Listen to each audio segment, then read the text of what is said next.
एक दिन गोमती नदी के किनारे सब संत महात्मा बैठे हुए थे। उस समय सूत जी कहते हैं, हे ऋषियों, शिव पुराण में भगवान शिव की जो महिमा है, ये महिमा देवताओं से, ऋषि मुनियों से, किसी से नहीं छिपी हुई है।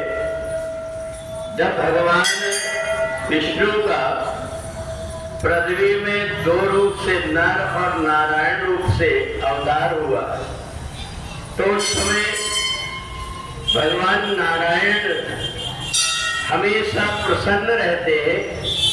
इसके विषय में ब्रह्मा जी ने पूछा कि आप प्रसन्न कैसे रहते हैं? कहा, आप संसार में जन्म लिए और फिर भी आप प्रसन्न क्यों हुए? बोले, जो भी व्यक्ति संसार में जन्म लेकर के जब तक के भगवान शिव की पूजन नहीं करता, तब तक के उसके जीवन में सुख नहीं आता। इच्छित फल में शिव आराधे, लाइन कोट योग जब सारे।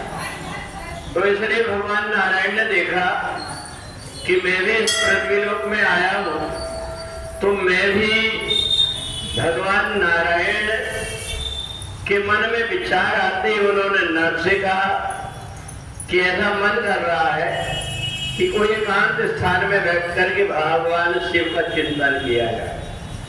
तो उस समय पर हिमालय पहाड़ जब नर नारायण पहुंचे और वहां जाकर के एक पहाड़ी के ऊपर बैठ करके जब तप करने लगे, तो उनके तप को देख करके भगवान शिव पिंड के रूप में वहां पर प्रकट हो गए।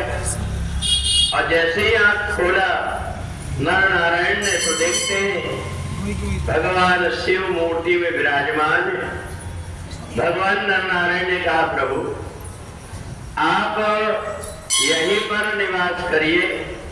12 ज्योतिर्लिंग जो है केदारेश्वर के रूप से आपका जाना जाएगा, आप इस पहाड़ी पर ही निवास करिए। तो भगवान भोलेनाथ उसी पहाड़ी पर सुनहरे रंग में आज भी विद्यमान है। जो व्यक्ति वहां नहीं पहुंच पाता, उनके अनुरूप ही नीचे एक पिंड बना करके उनकी पूजन की जाती है। परंतु जो भी भगवान केदारेश्वर के धाम जाता है, भगवान शिव की निगाह उसके ऊपर जरूर पड़ जाती है। उनकी कृपा दृष्टि से सब प्रकार से सुख से संपन्न हो जाते हैं।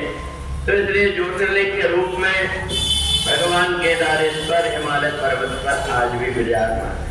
बोलिए सच्चिदानंद भगवान